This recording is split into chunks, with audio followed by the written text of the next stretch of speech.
ಮಕ್ಕಳೇ ನಮಸ್ತೆ ಮಕ್ಕಳೇ. ನಾವು ಈ ದಿನ ಈ ತರಗತಿಯಲ್ಲಿ 8ನೇ ತರಗತಿಯ ಇತಿಹಾಸದ 3ನೇ ಪಾಠ ಭಾರತದ ಪ್ರಾಚೀನ ನಾಗರಿಕತೆಗಳು ಅನ್ನುವಂಥ ಪಾಠವನ್ನು ಕಲಿತಾ ಇದ್ದೀವಿ.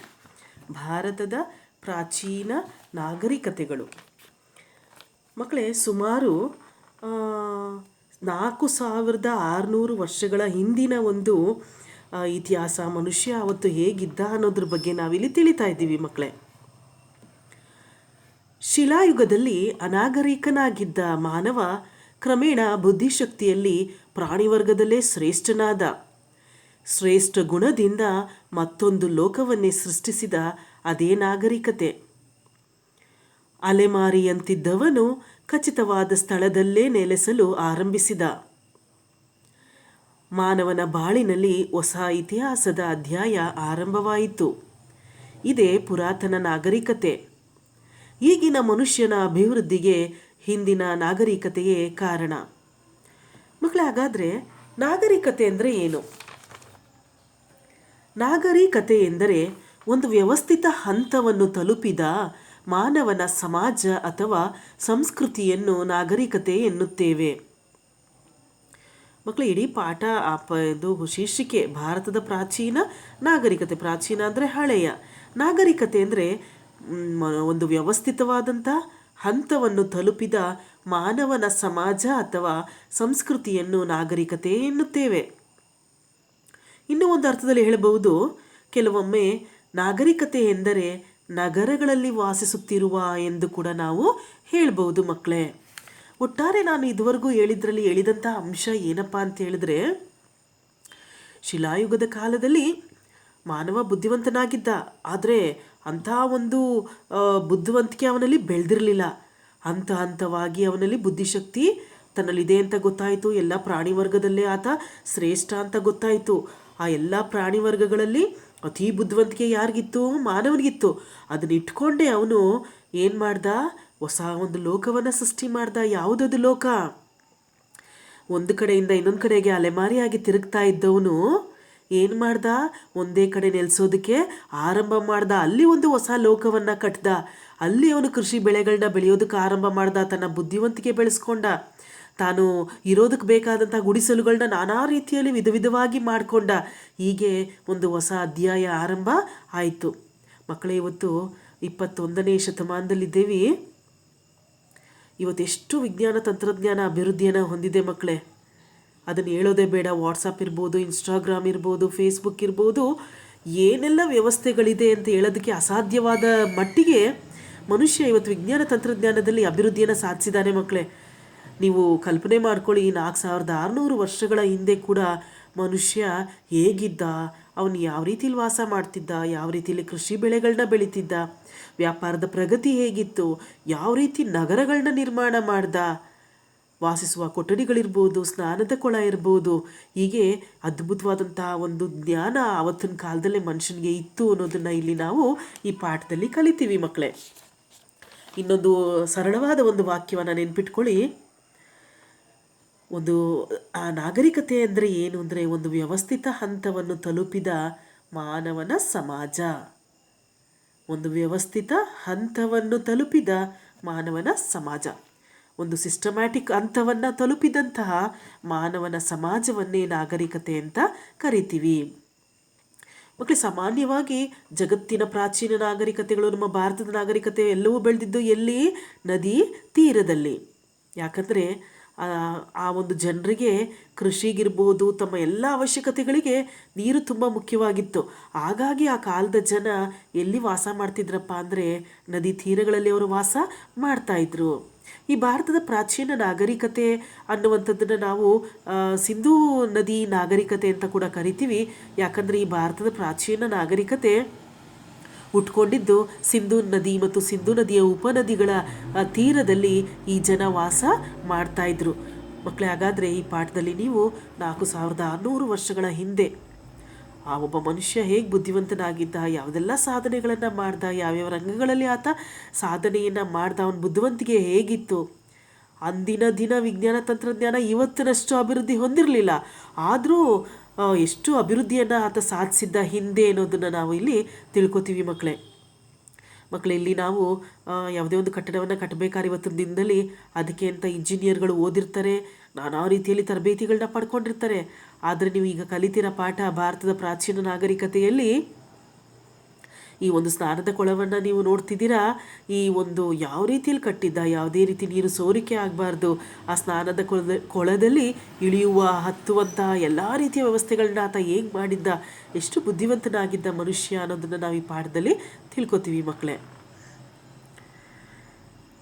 ಭಾರತದಲ್ಲಿನ ಪ್ರಾಚೀನ ನಾಗರಿಕತೆಯಲ್ಲಿ ಮೊದಲ ನಗರೀಕರಣ, ನಗರಗಳ ವಿಶೇಷತೆ, ನಗರ ಯೋಜನೆ, ನಗರ ಜೀವನ, ನಗರಗಳ ಅವನತಿ, ಇದಿಷ್ಟು ಅಂಶಗಳನ್ನು ನೀವು ಈ ತರಗತಿಯಲ್ಲಿ ತಿಳ್ಕೊತೀರ ಮಕ್ಕಳೇ. ಈ 3 ಅಂಶಗಳು ಭಾರತದಲ್ಲಿನ ಪ್ರಾಚೀನ ನಾಗರಿಕತೆಯಲ್ಲಿ ಮೊದಲ ನಗರೀಕರಣ ಅಂದರೆ ನಗರಗಳ ಬೆಳವಣಿಗೆ, ನಗರಗಳ ವಿಶೇಷತೆ, ನಗರ ಯೋಜನೆ, ನಗರ ಜೀವನ ಮತ್ತು ನಗರಗಳ ಅವನತಿ. ಯಾವ ರೀತಿಯಲ್ಲಿ ಈ ಒಂದು ಪ್ರಾಚೀನ ನಾಗರಿಕತೆ ಅವನತಿಯನ್ನು ಹೊಂದಿತ್ತು ಅಂತ ಕಲಿತೀವಿ.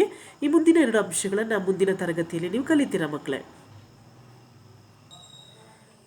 ಭಾರತದ ಪ್ರಾಚೀನ ನಾಗರಿಕತೆಯ ಜನರು ಅವರು ಎಲ್ಲಿ ವಾಸ ಮಾಡ್ತಿದ್ರು, ಯಾವ್ಯಾವ ರೀತಿಯ ಸಾಧನೆಗಳನ್ನ ಮಾಡಿದ್ರು, ಹೇಗೆಲ್ಲ ಬುದ್ಧಿವಂತಿಕೆಯ ಒಂದು ಕೆಲಸಗಳನ್ನ ಮಾಡಿದ್ರು ಅಂತ ನಾವು ಈ ತರಗತಿಯಲ್ಲಿ ಕಲಿತಾ ಹೋಗ್ತೀವಿ ಮಕ್ಕಳೇ. ವಲಸೆಯ ಬದುಕು ಸ್ಥಿರಗೊಂಡಾಗ ಒಂದು ಕಡೆಯಿಂದ ಇನ್ನೊಂದು ಕಡೆಗೆ ವಲಸೆ ಹೋಗ್ತಾ ಇದ್ದಂಥವನು ಒಂದು ಕಡೆ ನೆಲೆಯಾಗಿ ನಿಲ್ಲೋದಕ್ಕೆ ಆರಂಭ ಮಾಡ್ದ. ಪ್ರಾಕ್ತನ ಶಾಸ್ತ್ರಜ್ಞರು ಅಂದರೆ ಪ್ರಾಚೀನ ಒಂದು ಸ್ಥಳಗಳನ್ನು ವಸ್ತುಗಳನ್ನ ಇಟ್ಕೊಂಡು ಸಂಶೋಧನೆಯನ್ನು ಮಾಡುವಂಥ ಕೆಲವು ಸ್ಥಳಗಳಲ್ಲಿ ಗುಡಿಸಲು ಹಾಗೂ ಮನೆಯ ಕುರುಹುಗಳನ್ನು ಪತ್ತೆ ಹಚ್ಚಿದ್ದಾರೆ. ಗುಡಿಸಲು ಇದ್ದಿದ್ದನ್ನು ಎಷ್ಟು 1000 ವರ್ಷಗಳ ಹಿಂದೆ, 4600 ವರ್ಷಗಳ ಹಿಂದಿನ ಜನ ವಾಸ ಮಾಡ್ತಾ ಇದ್ದಂಥ ಗುಡಿಸಲು ಮನೆ ಇದ್ದಂತಹ ಗುರುತುಗಳನ್ನ ಪತ್ತೆ ಹಚ್ಚಿದ್ದಾರೆ. ಇವತ್ತಿನ ಕಾಶ್ಮೀರದಲ್ಲಿನ ಬರ್ಜುಹೋಮ್ನಲ್ಲಿ ನೆಲಮನೆಯನ್ನು ಗುರುತಿಸಿದ್ದಾರೆ. ಮಕ್ಕಳ ಚಿತ್ರದಲ್ಲಿ ನೀವು ನೋಡ್ತಾ ಇದ್ದೀರಾ, ಅದು ಕಾಶ್ಮೀರದಲ್ಲಿ ಸಿಕ್ಕಿರುವಂಥ ನೆಲಮನೆ. ಮಕ್ಕಳೇ, ಒಳಗಡೆ ಇರುವಂತಹ ಮನೆ ತಮ್ಮನ್ನು ಈ ಒಂದು ಚಳಿ ಪ್ರಾಣಿಗಳಿಂದ ಎಲ್ಲ ರೀತಿಯಲ್ಲೂ ಸಂರಕ್ಷಣೆ ಮಾಡ್ಕೊಳ್ಳೋದಕ್ಕೋಸ್ಕರ ಈ ಅಂಡರ್ಗ್ರೌಂಡ್ ಅಂತ ನಾವು ಇವತ್ತೇನು ಕಲಿತೀವಿ ಮಕ್ಕಳೇ, ಆ ಒಂದು ರೀತಿಯಲ್ಲಿ ಆ ಒಂದು ಭೂಮಿ ಒಳಗಡೆ ಅವರು ಕೊರೆದು ಒಳಗಡೆ ಅವರು ವಾಸ ಮಾಡುವಂಥ ಒಂದು ವ್ಯವಸ್ಥೆಯನ್ನು ಅವರು ಮಾಡಿಕೊಂಡಿದ್ರು ಮಕ್ಕಳೇ. ವಲಸೆಯ ಬದುಕು ಸ್ಥಿರಗೊಂಡಾಗ ಅಂದಿನ ಜನ ಭೂಮಿಯೊಳಗೆ ರಂಧ್ರದಂತೆ ಗುಂಡಿಯನ್ನು ತೋಡಿ ಅದರೊಳಗೆ ಬದುಕುತ್ತಿದ್ದರು. ಈಗಾಗಲೇ ನೀವು ನೋಡಿದ್ರಿ ಆ ಚಿತ್ರದಲ್ಲಿ. ಗುಂಡಿಯೊಳಗೆ ಹೋಗಲು ಮೆಟ್ಟಿಲುಗಳಿದ್ದವು. ಚಳಿ ಹಾಗೂ ಕ್ರೂರ ಮೃಗಗಳಿಂದ ರಕ್ಷಿಸಿಕೊಳ್ಳಲು ಅವರು ಈ ರೀತಿಯಲ್ಲಿ ಮಾಡುತ್ತಿದ್ದರು. ಇಂತಹ ಗೂಡುಗಳ ಹೊರಗೂ ಹಾಗೂ ಒಳಗೂ ಮಣ್ಣಿನ ಕುಡಿಕೆಗಳು ದೊರೆತಿವೆ. ಇವುಗಳನ್ನು ವಾತಾವರಣಕ್ಕೆ ಅನುಗುಣವಾಗಿ ಗೂಡುಗಳ ಹೊರಗೆ ಹಾಗೂ ಒಳಗೆ ಅಡುಗೆ ಮಾಡಿಕೊಳ್ಳಲು ಉಪಯೋಗಿಸುತ್ತಿದ್ದರು. ಅಂದರೆ ಅಲ್ಲಿ ಮಡಿಕೆ ಸಿಕ್ಕಿರೋದ್ರಿಂದ ಅವರು ಅಡುಗೆ ಮಾಡೋದಕ್ಕೆ ಈ ಒಂದು ಮಡಿಕೆಗಳನ್ನ ಕೂಡ ಏನು ಮಾಡ್ತಿದ್ರು, ಬಳಸ್ತಾ ಇದ್ರು ಅಂತ ನಾವು ಹೇಳ್ಬೋದು ಮಕ್ಕಳೇ. ಮೆಹರ್ಗರ್ ಮೊದಲ ಹಳ್ಳಿ. ಸಂಶೋಧನಾಕಾರರ ಪ್ರಕಾರ ಮಕ್ಕಳೇ, ಇಲ್ಲಿ ನಿಮಗೆ ಕಾಣಿಸ್ತಾ ಇದೆ, ಇಲ್ಲಿ ಈ ಒಂದು ಬಲೂಚಿಸ್ತಾನ ಅನ್ನೋದ್ರ ಮೇಲೆ ಒಂದು ಮೆಹರ್ಗರ್ ಅನ್ನೋ ಒಂದು ಸ್ಥಳವನ್ನು ಗುರುತಿಸಿದ್ದಾರೆ ನೋಡಿ. ಅಲ್ಲಿ ಅದು ಮೊದಲ ಹಳ್ಳಿ ಅಂತ ಕಂಡುಹಿಡಿದಿದ್ದಾರೆ ಸಂಶೋಧನೆಯಲ್ಲಿ. ಇರಾನ್ಗೆ ಸಾಗಿ ಹೋಗುವ ಮಾರ್ಗವಾದ ಬೋಲಾನ್ ಪಾಸಿನ ಫಲವತ್ತಾದ ಮೈದಾನದ ಸಮೀಪದಲ್ಲಿ ಮೆಹರ್ಗರ್ ಎಂಬ ನೆಲೆ ಇದೆ. ಆ ಸ್ಥಳವೇ ಮೊದಲ ಹಳ್ಳಿ ಅಂತ ಸಂಶೋಧಕರು ಹೇಳ್ತಾರೆ. ಇದು ಪ್ರಾಕ್ತನ ಶಾಸ್ತ್ರಜ್ಞರ ಗಮನಕ್ಕೆ ಬಂದಿರುವ ಮೊಟ್ಟ ಮೊದಲ ಹಳ್ಳಿ. ಮೆಹರ್ಗರ್ ಜನ ಬಾರ್ಲಿ ಮತ್ತು ಗೋಧಿಯನ್ನು ಬೆಳೆಯುವುದನ್ನು ಹಾಗೂ ಕುರಿ ಮತ್ತು ಮೇಕೆ ಸಾಕುವುದನ್ನು ಕಲಿತಿದ್ದರು. ಅವರು ಬೆಳೀತಾ ಇದ್ದ ಬೆಳೆ ಬಾರ್ಲಿ, ಗೋಧಿ. ಅವರು ಯಾವ ಪ್ರಾಣಿಗಳನ್ನ ಸಾಕ್ತಾ ಇದ್ರು? ಕುರಿ ಮತ್ತು ಮೇಕೆ.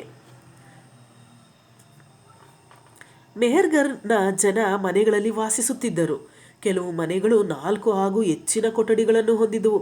ಒಂದು ಮನೆಯಲ್ಲೇ 4 ಅಥವಾ ಅದಕ್ಕಿಂತ ಹೆಚ್ಚು ಕೊಠಡಿಗಳಿತ್ತಂತೆ. ಪ್ರಾಣಿಗಳ ಪಳೆಯುಳಿಕೆಗಳಲ್ಲದೆ ಹಲವು ಸಮಾಧಿಗಳ ನೆಲೆಗಳು ಇಲ್ಲಿ ದೊರೆತಿವೆ. ಮಕ್ಕಳೇ, ಪ್ರಾಣಿಗಳ ಸಮಾಧಿನೂ ಇದೆಯಂತೆ, ಮನುಷ್ಯನ ಸಮಾಧಿನೂ ಇದೆಯಂತೆ. ಕೆಲವು ಸಂದರ್ಭಗಳಲ್ಲಿ ಮನುಷ್ಯರ ಜೊತೆಯಲ್ಲಿಯೇ ಪ್ರಾಣಿಗಳನ್ನು ಇಲ್ಲಿ ಉಳುತ್ತಿದ್ದರು. ಯಾಕೆ ಮನುಷ್ಯನ ಜೊತೆಯಲ್ಲಿ ಪ್ರಾಣಿಗಳನ್ನ ಉಳ್ತಿದ್ದಿರ್ಬೋದು? ಬಹುಶಃ ಅವನಿಗೆ ಅತಿ ಪ್ರಿಯವಾದಂಥದ್ದು ಇರ್ಬೋದು, ಅವರ ಜೊತೆಯಲ್ಲೇ ಇರಲಿ ಅಂತ ಹೇಳ್ಬಿಟ್ಟು ಇರ್ಬೋದು. ನಾನಾ ಉದ್ದೇಶಗಳಿಗಾಗಿ ಈ ರೀತಿಯಲ್ಲಿ ಆ ಜನ ಮಾಡ್ತಾಯಿದ್ರು. ಅವರ ಸಂಪ್ರದಾಯ, ಅವರ ನಂಬಿಕೆ ಅದಾಗಿತ್ತು. ಮೊದಲ ಹಂತದ ನಗರೀಕರಣ.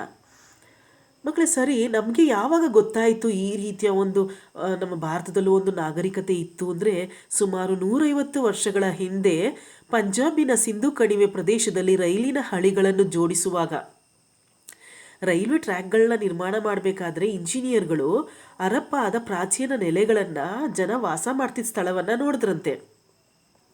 ಅವರಿಗೆ ಅದೊಂದು ಅತ್ಯುತ್ತಮ ಇಟ್ಟಿಗೆಗಳಿಂದ ಕೂಡಿದ ದಿಣ್ಣೆ, ಒಂದು ಎತ್ತರವಾದ ಸ್ಥಳದ ರೀತಿ ಕಂಡಿತು. ಅದರಲ್ಲಿ ಲಭ್ಯವಾದ ಇಟ್ಟಿಗೆಗಳನ್ನು ಅವರು ರೈಲು ಹಳಿಯ ನಿರ್ಮಾಣದಲ್ಲಿ ಬಳಸಿಕೊಂಡರು. ಅಲ್ಲಿ ಸಿಕ್ಕಿದಂಥ ಇಟ್ಟಿಗೆಗಳನ್ನ ಅವ್ರು ಏನು ಮಾಡಿದ್ರಂತೆ, ರೈಲ್ವೆ ಟ್ರ್ಯಾಕನ್ನು ನಿರ್ಮಾಣ ಮಾಡೋದಕ್ಕೆ ಬಳಸ್ಕೊಂಡ್ರಂತೆ. ಈ ರೀತಿಯಾಗಿ ಅಲ್ಲಿ ಉದುಗಿ ಹೋಗಿದ್ದ ಅನೇಕ ಕಟ್ಟಡಗಳು ಪತ್ತೆಯಾದವು. ಮಕ್ಕಳಲ್ಲಿ ನೋಡ್ತಾ ಇದ್ದೀರಾ ನೀವು, ನಮ್ಮ ಭಾರತ ಮತ್ತು ಪಾಕಿಸ್ತಾನ ಎರಡರಲ್ಲೂ ಈ ಸ್ಥಳಗಳನ್ನ ಕಾಣ್ತಾ ಇದ್ದೀವಿ ಮಕ್ಕಳೇ. ಹಿಂದೆ ಪಾಕಿಸ್ತಾನ ಭಾರತ ಒಂದೇ ಆಗಿತ್ತು. ನಿಮಗೆ ಗೊತ್ತು, 1947ರಲ್ಲಿ ಭಾರತ ಬೇರೆ ದೇಶ ಆಯಿತು, ಪಾಕಿಸ್ತಾನ ಬೇರೆ ದೇಶ ಆಯಿತು. ಮಕ್ಕಳೇ ನೋಡಿ, ಈ ಸ್ಥಳಗಳು ಪ್ರಮುಖವಾಗಿ ನಮ್ಮ ನಾಗರಿಕತೆಗೆ ಪ್ರಸಿದ್ಧವಾದಂಥ ಸ್ಥಳಗಳಲ್ಲಿ ಹರಪ್ಪ, ಮೆಹರ್ಗರ್, ಮೊಹೆಂಜೊದಾರೋ, ಲೋಥಲ್ ಅನ್ನುವಂಥ ಸ್ಥಳಗಳನ್ನ ನಾವಿಲ್ಲಿ ಗುರುತಿಸಿದ್ದೀವಿ. ಇದಕ್ಕೆ ಹರಪ್ಪ ನಾಗರಿಕತೆ ಅಂತ ಕೂಡ ನಾವು ಕರಿತೀವಿ. ನಂತರದ ದಿನಗಳಲ್ಲಿ ಪ್ರಾಕ್ತನ ಶಾಸ್ತ್ರಜ್ಞರು ಇದರ ಬಗ್ಗೆ ವೈಜ್ಞಾನಿಕ ಸಂಶೋಧನೆ ಕೈಗೊಂಡರು. ಅದೊಂದು ಪ್ರಾಚೀನ ನಗರವೆಂದು ಅವರಿಗೆ ಮನವರಿಕೆ ಆಯಿತು. ಮಕ್ಕಳಿಗಾಗಲೇ ನಾವು ಹೇಳಿದ್ವಿ, 150 ವರ್ಷಗಳ ಹಿಂದೆ ರೈಲು ಹಳಿಯನ್ನು ನಿರ್ಮಾಣ ಮಾಡಬೇಕಾದ್ರೆ ಇಂಜಿನಿಯರ್ಗಳಿಗೆ ಕೆಲವು ಇಟ್ಟಿಗೆಗಳು ಸಿಕ್ತು. ಅದನ್ನು ಅವರು ತಮ್ಮ ಒಂದು ರೈಲು ಹಳಿಯನ್ನು ನಿರ್ಮಾಣ ಮಾಡಲು ಬಳಸ್ಕೊಂಡ್ರು ಅಂತ ಹೇಳಿದ್ವಿ. ಅದಾದ ನಂತರ ಈ ಪ್ರಾಕ್ತನ ಶಾಸ್ತ್ರಜ್ಞರು, ಸಂಶೋಧಕರು, ಇತಿಹಾಸ ತಜ್ಞರು ಒಂದು ಸಂಶೋಧನೆಯನ್ನು ಮಾಡಿದಾಗ ಗೊತ್ತಾಯಿತು, ಇದು ನಮ್ಮ ಭಾರತ ಪ್ರಾಚೀನ ನಾಗರಿಕತೆಯ ಒಂದು ನಗರ. ಅಲ್ಲಿ ಸುತ್ತಲೂ ಕಂಡು ಬಂದ ಮತ್ತಿತರ ನೆಲೆಗಳಿಗೂ ಈ ಮೊದಲು ಸಿಕ್ಕ ನೆಲೆಗಳಿಗೂ ಸಾಮ್ಯತೆ ಇದ್ದ ಕಾರಣ ಅವುಗಳನ್ನು ಹರಪ್ಪಾದ ನಾಗರಿಕತೆ ಎಂದು ಕರೆಯಲಾಯಿತು. ಸುಮಾರು 2-3 ಕಡೆ ಒಂದೇ ರೀತಿಯ ಅನೇಕ ಕಡೆಗಳಲ್ಲಿ ಸಿಕ್ಕಂತಹ ಒಂದು ವಸ್ತುಗಳು ಒಂದೇ ರೀತಿ ಇದ್ದಿದ್ದರಿಂದ ಅದನ್ನು ಹರಪ್ಪ ನಾಗರಿಕತೆ ಅಂತ ಕರೆದ್ರು. ಹರಪ್ಪ ಅನ್ನೋದು ಒಂದು ಸ್ಥಳ. ಸಿಂಧ್ ಮತ್ತು ಪಂಜಾಬ್ ಪ್ರಾಂತ್ಯಗಳಲ್ಲಿ ಸಿಂಧು ಹಾಗೂ ಅದರ ಉಪನದಿಗಳ ಕಣಿವೆ ಪ್ರದೇಶದಲ್ಲಿ ಶೋಧಗೊಂಡ ಈ ನೆಲೆಗಳೆಲ್ಲವೂ ಸುಮಾರು 4600 ವರ್ಷಗಳಷ್ಟು ಪುರಾತನ ಕಾಲದ್ದೆಂದು ಭಾವಿಸಲಾಗಿದೆ. ಹರಪ್ಪಾದ ನಗರಗಳಲ್ಲಿ 2 ಅಥವಾ ಅದಕ್ಕಿಂತ ಹೆಚ್ಚಿನ ಭಾಗವನ್ನು ಕಾಣಬಹುದು. ಪಶ್ಚಿಮ ಭಾಗವು ಕಿರಿದಾಗಿದ್ದು ಅದು ಎತ್ತರದಲ್ಲಿದೆ. ಇದನ್ನು ಪ್ರಾಕ್ತನ ಶಾಸ್ತ್ರಜ್ಞರು ಕೋಟೆ ಎಂದಿದ್ದಾರೆ. ಪಶ್ಚಿಮ ಭಾಗ ನೋಡಿ ಮಕ್ಕಳೇ, ಚಿಕ್ಕದಾಗಿತ್ತಂತೆ, ಕಿರಿದಾಗಿದ್ದು ಅದು ಎತ್ತರದಲ್ಲಿತ್ತಂತೆ. ಅದಕ್ಕೆ ಪ್ರಾಕ್ತನ ಶಾಸ್ತ್ರಜ್ಞರು ಅದನ್ನು ಕೋಟೆ ಅಂತ ಕರೆದಿದ್ದಾರೆ. ಕೋಟೆ ಯಾಕೆ? ಎತ್ತರವಾದ ಗೋಡೆಗಳು ಅವ್ರನ್ನ ಸಂರಕ್ಷಣೆ ಮಾಡೋದಕ್ಕೋಸ್ಕರ. ಸಾಮಾನ್ಯವಾಗಿ ಪೂರ್ವದ ಭಾಗವು ವಿಶಾಲವಾಗಿದ್ದು ಅದು ತಗ್ಗು ಪ್ರದೇಶದಲ್ಲಿದೆ. ಪೂರ್ವದ ಭಾಗ ವಿಶಾಲವಾಗಿದ್ದು ಅದು ತಗ್ಗು ಪ್ರದೇಶದಲ್ಲಿದೆ. ಇದನ್ನು ಕೆಳಗಿನ ಗ್ರಾಮ ಅಂತ ಕರೆದಿದ್ದಾರೆ. ಪ್ರತಿಯೊಂದು ಭಾಗದ ಸುತ್ತಲೂ ಸುಟ್ಟ ಇಟ್ಟಿಗೆಗಳ ಗೋಡೆಯೊಂದನ್ನು ಕಟ್ಟಿದ್ದರು. ಹಾಗಾದರೆ ಒಂದು ತಿಳ್ಕೊಳ್ಳಿ, ನಗರಗಳ ನಿರ್ಮಾಣ, ಕೋಟೆ ಇತ್ತು, ಆಮೇಲೆ ಗ್ರಾಮ ಪ್ರದೇಶ ಇತ್ತು, ಸುಟ್ಟ ಇಟ್ಟಿಗೆಗಳನ್ನ ಅವರು ಬಳಸ್ತಾ ಇದ್ದರು. ಇಟ್ಟಿಗೆಗಳನ್ನು ಪರಸ್ಪರ ಬೆಸೆಯುವ ರೀತಿಯಲ್ಲಿ ಅಳವಡಿಸಿದ್ದರಿಂದ ಗೋಡೆಯು ಹೆಚ್ಚು ಭದ್ರವಾಗಿತ್ತು. ನೋಡಿ ಮಕ್ಕಳೇ, ಆ ಕಾಲದ ಜನ ಇಟ್ಟಿಗೆಗಳನ್ನ ಬಳಸಿ ಯಾವೆಲ್ಲ ರೀತಿಯ ವಿಭಿನ್ನ ರೀತಿಯ ಒಂದು ಕಟ್ಟಡಗಳನ್ನು ಮತ್ತು ಈ ಒಂದು ವಾಸ್ತುವಿನ ರೀತಿಯಲ್ಲಿ ಅನೇಕ ನಿರ್ಮಾಣಗಳನ್ನು ಅವರು ಮಾಡಿದ್ದಾರೆ. ಇನ್ನೊಂದು ಪಟ್ಟಣವಾದ ಮೊಹೆಂಜೊದಾರೊವಿನ ಒಂದು ಕೊಳವನ್ನು ಕಟ್ಟಲಾಗಿತ್ತು. ಇದನ್ನು ವಿದ್ವಾಂಸರು ಸ್ನಾನದ ಕೊಳವೆಂದಿದ್ದಾರೆ. ಇದನ್ನು ಇಟ್ಟಿಗೆಗಳಿಂದ ಕಟ್ಟಿದ್ದಾರೆ. ಮಕ್ಕಳೇ, ಈ ಚಿತ್ರಗಳನ್ನ ನೀವು ನೋಡ್ತಾ ಇದ್ದೀರಾ. ಅಲ್ಲಿ ನೋಡಿ, ಎದುರುಗಡೆ ಮೆಟ್ಲುಗಳು ಇಳ್ಕೊಂಡು ಬರೋದಕ್ಕೆ, ಹೋಗೋದಕ್ಕೆಲ್ಲ ವ್ಯವಸ್ಥೆಯನ್ನು ಮಾಡಿದ್ದಾರೆ. ಇದನ್ನು ಇಟ್ಟಿಗೆಗಳಿಂದ ಕಟ್ಟಿದ್ದಾರೆ. ಕೊಳದಿಂದ ನೀರಿನ ಸೋರಿಕೆ ಆಗದಂತೆ ನಿರ್ಮಿಸಿದ್ದಾರೆ. ಇದರ 2 ಕಡೆಗಳಲ್ಲಿ ಇಳಿಯುವ ಮೆಟ್ಟಿಲುಗಳಿದ್ದು ಸುತ್ತಲೂ ಕೊಠಡಿಗಳಿವೆ. ಬಹುಶಃ ಇದರ ನೀರಿನ ಪೂರೈಕೆಯು ಬಾವಿಯಿಂದ ಆಗುತ್ತಿತ್ತು ಹಾಗೂ ಬಳಕೆಯ ನಂತರ ನೀರನ್ನು ಹೊರಗೆ ಬಿಡಲಾಗುತ್ತಿತ್ತು. ಪ್ರಾಯಶಃ ಈ ಕೊಳದಲ್ಲಿ ಬಹುಮುಖ್ಯ ವ್ಯಕ್ತಿಗಳು ವಿಶೇಷವಾದ ಸಂದರ್ಭಗಳಲ್ಲಿ ಅವರು ಸ್ನಾನ ಮಾಡ್ತಾ ಇದ್ದಿರ್ಬೋದು. ಈ ಒಂದು ನಮ್ಮ ಭಾರತದ ಪ್ರಾಚೀನ ನಾಗರಿಕತೆಯಲ್ಲಿ ಅತಿ ಪ್ರಸಿದ್ಧವಾದಂಥದ್ದು ಇದು ಯಾವುದಪ್ಪ ಅಂದರೆ ಮೊಹೆಂಜೊದಾರೊವಿನ ಸ್ನಾನದ ಕೊಳ. ಇತರೆ ನಗರಗಳಾದ ಕಾಲಿಬಂಗನ್ ಮತ್ತು ಲೋಥಾಲ್ಗಳಲ್ಲಿ ಬೆಂಕಿಯ ಹೊಲೆಗಳು ಕಂಡು ಬಂದಿದೆ. ಹಾಗಾದರೆ ಅವರಿಗೆ ಬೆಂಕಿಯ ಪರಿಚಯ ಇತ್ತು.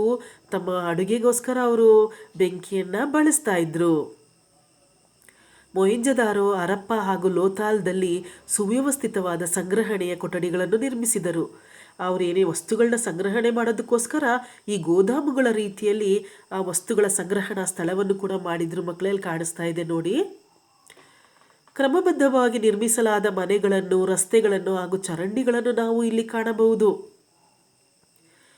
ನೆನ್ಪಿಟ್ಕೊಳ್ಳಿ, ಈ ನಾಗರಿಕತೆ ಅಂದ ತಕ್ಷಣ ಮನೆ, ರಸ್ತೆ, ಚರಂಡಿ. ಮನೆ, ರಸ್ತೆ, ಚರಂಡಿಗಳು ತುಂಬ ಅದ್ಭುತವಾಗಿ ಅವರು ನಿರ್ಮಾಣ ಮಾಡಿದ್ರು. ಸಾಮಾನ್ಯವಾಗಿ ಜನರು 1 ಅಥವಾ 2 ಅಂತಸ್ತಿನ ಮನೆಯನ್ನು ಹೊಂದಿದ್ದರು. ಮನೆಗಳು ಇಟ್ಟಿಗೆಗಳಿಂದ ಕಟ್ಟಲ್ಪಟ್ಟಿದ್ದು ಅವುಗಳ ಗೋಡೆಯು ಭದ್ರವಾಗಿದ್ದವು. ಒಳಾಂಗಣದ ಸುತ್ತ ಕೊಠಡಿಗಳು ಇದ್ದವು. ಮನೆಯ ದ್ವಾರವು ರಸ್ತೆಯ ಮಗ್ಗಲಿನಲ್ಲಿದ್ದವು. ಹಾಗಾದರೆ ಮನೆ ಡೋರ್ ಯಾವ ಕಡೆ ಇತ್ತಂತೆ? ರಸ್ತೆ ಕಡೆ. ಬಹುಶಃ ಚೆನ್ನಾಗಿ ಗಾಳಿ ಬೆಳಕೆಲ್ಲ ಬರಲಿ ಅಂತ ಇರಬಹುದು. ಯಾವ ಕಿಟಕಿಗಳೂ ಕೂಡ ರಸ್ತೆಗೆ ಮುಖ ಮಾಡಿರಲಿಲ್ಲ. ಕಿಟಕಿಗಳು ಯಾವುದು ಕೂಡ ರಸ್ತೆ ಕಡೆ ಮುಖ ಮಾಡಿರಲಿಲ್ವಂತೆ. ಆದರೆ ಯಾವುದು ಮುಖ ಮಾಡಿತ್ತು? ದ್ವಾರ.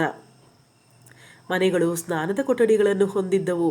ಕೆಲವೊಂದರಲ್ಲಿ ಬಾವಿಗಳಿದ್ದು ಅವುಗಳಿಂದ ನೀರಿನ ಪೂರೈಕೆ ಆಗುತ್ತಿತ್ತು. ಒಳಚರಂಡಿ ವ್ಯವಸ್ಥೆ. ನಗರಗಳು ಒಳಚರಂಡಿ ವ್ಯವಸ್ಥೆಯನ್ನು ಹೊಂದಿದ್ದವು. ಇಟ್ಟಿಗೆಯಿಂದ ನಿರ್ಮಿಸಲಾಗಿದ್ದ ಚರಂಡಿಯನ್ನು ಚಪ್ಪಡಿಗಳಿಂದ ಮುಚ್ಚಲಾಗಿತ್ತು. ಮಕ್ಕಳೇ, ಆ ಒಂದು ಚರಂಡಿಯಲ್ಲಿರುವಂತಹ ಒಂದು ಕೊಳಕು ಅಥವಾ ಬೇರೆ ರೀತಿಯ ಒಂದು ದುರ್ವಾಸನೆಗಳು ಯಾವುದು ಕೂಡ ಕಾಣಿಸ್ಬಾರ್ದು, ಮಲಿನ ಆಗಬಾರ್ದು ಅನ್ನೋ ರೀತಿಯಲ್ಲಿ ಚಪ್ಪಡಿಗಳನ್ನು ಅವರು ಮುಚ್ಚಿ ಈ ಒಂದು ಸ್ವಚ್ಛತೆಯನ್ನು ಅವರು ಕಾಪಾಡಿದರು. ಮನೆಯ ಮೋರಿಗಳನ್ನು ಹೊರಗಿನ ಚರಂಡಿಗೆ ಹೊಂದಿಸಲಾಗಿತ್ತು. ಮನೆಯಿಂದ ಬರುವಂಥ ಎಲ್ಲ ಒಂದು ಕೊಳಕು ನೀರು ಕೂಡ ಚರಂಡಿಗೆ ಹೋಗೋ ರೀತಿ ವ್ಯವಸ್ಥೆಯನ್ನು ಮಾಡಿದ್ರು. ಮನೆ ಬಳಕೆಯ ಹಾಗೂ ಸ್ನಾನದಲ್ಲಿ ಬಳಸಿದ ಕಲುಷಿತ ನೀರು ಮೋರಿಯ ಮೂಲಕ ಚರಂಡಿಗೆ ಬಂದು ಸೇರುತ್ತಿದ್ದವು.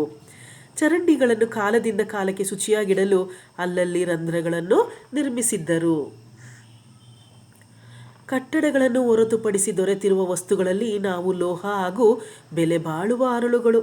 ಮಕ್ಕಳು, ಇದುವರೆಗೂ ನೀವು ತಿಳ್ಕೊಂಡಿದ್ದ ಪ್ರಕಾರ ಒಳ್ಳೊಳ್ಳೆ ಕಟ್ಟಡಗಳನ್ನ ಕಟ್ಟಿದ್ರು, ರಸ್ತೆಗಳನ್ನ ಕಟ್ಟಿದ್ರು, ಮತ್ತು ನಗರಗಳನ್ನ ನಿರ್ಮಾಣ ಮಾಡಿದ್ರು ಅಂತ ಹೇಳಿದ್ವಿ. ಅಷ್ಟಕ್ಕೆ ಸೀಮಿತವಾಗೋದಿಲ್ಲ. ಅನೇಕ ಲೋಹಗಳನ್ನ ಅವ್ರು ಬಳಸ್ತಾ ಇದ್ರು, ಅನೇಕ ಬೆಲೆ ಬಾಳುವ ಹರಳುಗಳನ್ನ ಬಳಸ್ತಾ ಇದ್ರಂತೆ. ಅತಿ ಹೆಚ್ಚಿನದಾಗಿ ದೊರೆತಿರುವ ವಸ್ತುಗಳಲ್ಲಿ ಮಣಿಗಳನ್ನು ಹಾಗೂ ಮುದ್ರೆಗಳನ್ನು ನಾವು ಕಾಣಲು ಸಾಧ್ಯ.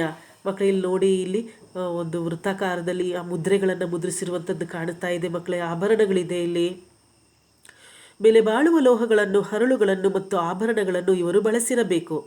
ಮಣಿಗಳನ್ನು ಜನಸಾಮಾನ್ಯರು ಬಳಸಿರಬೇಕು. ಮುದ್ರೆಗಳ ಮೇಲೆ ಇಲ್ಲಿಯವರೆಗೂ ಅರಿಯಲಾಗದ ಲಿಪಿ ಇದೆ. ಮಕ್ಕಳ, ಇನ್ನೂ ಸಂಶೋಧನೆಯನ್ನು ಮಾಡ್ತಾ ಇದ್ದಾರೆ.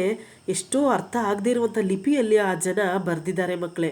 ಇದರಿಂದ ಅಕ್ಷರ ಕಲಿತಿದ್ದ ಜನಗಳಿಗೇನು ಕೊರತೆ ಇರಲಿಲ್ಲ ಎಂದೆನ್ನಬಹುದು. ಹಾಗಾದರೆ ಆ 4600 ವರ್ಷಗಳ ಹಿಂದಿನ ಜನರಿಗೆ ಯಾವುದೋ ಒಂದು ಲಿಪಿ ಅವರಿಗೆ ಗೊತ್ತಿತ್ತು ಅಂತ ಅರ್ಥ ಆಗುತ್ತೆ ಮಕ್ಕಳೇ.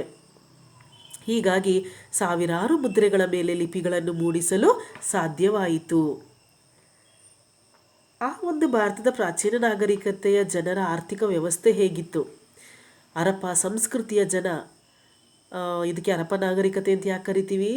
ಅತಿ ಹೆಚ್ಚು ಸಂಶೋಧನೆಗಳು ಸಿಕ್ಕಿರುವಂತಹ ಸ್ಥಳಗಳಲ್ಲಿ ಒಂದು ಹರಪ್ಪ ಕೂಡ ಒಂದಾಗಿದೆ. ಅದಕ್ಕೋಸ್ಕರ ಮಕ್ಕಳೇ, ಹರಪ್ಪ ಸಂಸ್ಕೃತಿಯ ಜನ ಕೃಷಿ ವ್ಯಾಪಾರವನ್ನು ಅವಲಂಬಿಸಿದರು. ಅವರ ಪ್ರಮುಖ ಉದ್ಯೋಗ ಏನು? ಕೃಷಿ ಮತ್ತು ವ್ಯಾಪಾರ.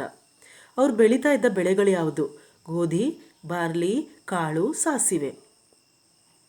ಹತ್ತಿಯನ್ನು ಬೆಳೆದು ಅದರಿಂದ ಅವರು ಉಡುಪನ್ನು ಮಾಡ್ಕೊಳ್ತಾ ಇದ್ರು. ಹಲವು ನಗರಗಳು ನದಿಯ ದಂಡೆಯ ಮೇಲೆ ಇದ್ದ ಕಾರಣ ಅವರು ನೀರಾವರಿ ಬಲ್ಲವರಾಗಿದ್ದರು ಎನ್ನಬಹುದು. ಅವರಿಗೆ ನೀರಾವರಿಯ ಬಗ್ಗೆ ಚೆನ್ನಾಗಿ ಗೊತ್ತಿತ್ತು. ಕೃಷಿಗೆ ನೀರಾವರಿಯನ್ನು ಅವರು ಬಳಸ್ತಾ ಇದ್ರು. ಅವರು ಡುಬ್ಬದ ಗೂಳಿ, ದನಗಳು, ಎಮ್ಮೆ, ಕುರಿ, ಮೇಕೆ, ನಾಯಿ, ಕೋಳಿ ಮತ್ತು ಹಸುಗಳನ್ನು ಸಾಕೋದ್ರಲ್ಲೂ ಕೂಡ ಅವರು ಎತ್ತಿದ ಕೈಯಾಗಿದ್ದರು.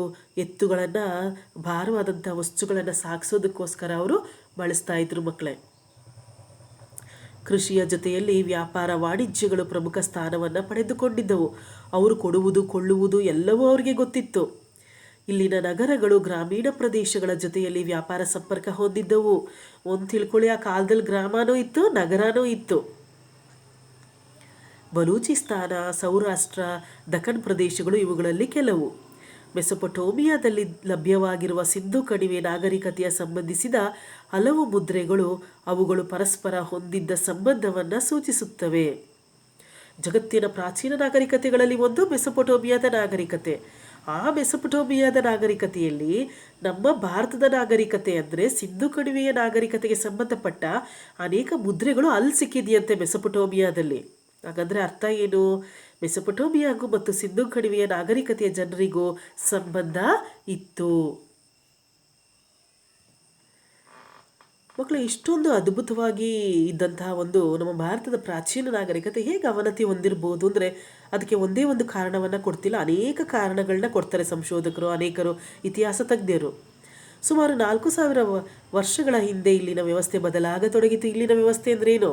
ನಮ್ಮ ಭಾರತದ ಪ್ರಾಚೀನ ನಾಗರಿಕತೆಯ ಈ ಸಿಂಧೂ ನದಿ ಉಪನದಿಗಳ ತೀರದಲ್ಲಿ ವಾಸ ಮಾಡ್ತಾ ಇದ್ದ ಜನರ ಜೀವನದಲ್ಲಿ ಬದಲಾವಣೆ ಆಯಿತು. ಅವನತಿಗೆ ಪ್ರಾಕೃತಿಕ ಕಾರಣಗಳು ಸೇರಿದಂತೆ ವಿವಿಧ ಕಾರಣಗಳಿದ್ದವು. ಏನಿರ್ಬೋದು ಪ್ರಾಕೃತಿಕ ಕಾರಣಗಳು? ಬರಗಾಲ ಇರ್ಬೋದು, ಅಥವಾ ಪ್ರವಾಹ ಇರ್ಬೋದು, ಇನ್ನಿತರ ಅನೇಕ ಕಾರಣಗಳು. ಹರಪ್ಪಾದ ಕೋಟೆಯ ಸುತ್ತಲಿನ ಗೋಡೆಗಳನ್ನು ಮತ್ತಷ್ಟು ಭದ್ರಪಡಿಸಲಾಯಿತು. ಅಥವಾ ಬೇರೆ ಯಾರೋ ಈ ಒಂದು ಜನ, ಈ ನಾಗರಿಕತೆಯ ಜನರ ಮೇಲೆ ದಂಗೆ ಎದ್ದಿರಲೂಬಹುದು. ಈ ನಗರದ ಕಡೆಯ ದಿನಗಳಲ್ಲಿ ಅದರ ಪಶ್ಚಿಮ ದ್ವಾರವನ್ನು ಸಂಪೂರ್ಣವಾಗಿ ಮುಚ್ಚಲಾಯಿತು.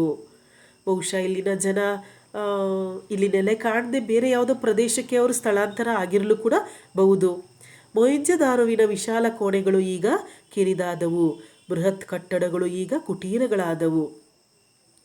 ನಗರ ಯೋಜನೆಯಾಗಲಿ ರಸ್ತೆ ಯೋಜನೆಯಾಗಲಿ ಈ ಸಂದರ್ಭದಲ್ಲಿ ವ್ಯವಸ್ಥಿತವಾಗಿ ಉಳಿಯಲಿಲ್ಲ. ಪ್ರಾರಂಭದಲ್ಲಿ ನಗರ ಯೋಜನೆ, ರಸ್ತೆ ಯೋಜನೆ, ಕಟ್ಟಡ ನಿರ್ಮಾಣ ಎಲ್ಲವೂ ತುಂಬ ಚೆನ್ನಾಗಿತ್ತು. ಆದರೆ ಯಾವಾಗ ಈ ನಾಗರಿಕತೆ ಅವನತಿಯನ್ನು ಹೊಂದುವಂತಹ ಹಂತಕ್ಕೆ ಬಂತೋ ಆಗ ನಗರ ಯೋಜನೆ, ರಸ್ತೆ ಯೋಜನೆಗಳು ಯಾವುದು ಕೂಡ ವ್ಯವಸ್ಥಿತವಾಗಿ ಉಳಿದಿರಲಿಲ್ಲ. ಮಕ್ಕಳೇ, ಬಹುಶಃ ಈ ಪಾಠ ಅರ್ಥ ಆಯಿತು ಅಂತ ಭಾವಿಸಿದ್ದೀನಿ. ಮಕ್ಕಳೇ, ಪ್ರಶ್ನೆಯನ್ನು ಬರ್ಕೊಳ್ಳಿ ಮಕ್ಕಳೇ. ಮನೆಗೆಲಸದ ಪ್ರಶ್ನೆಗಳು.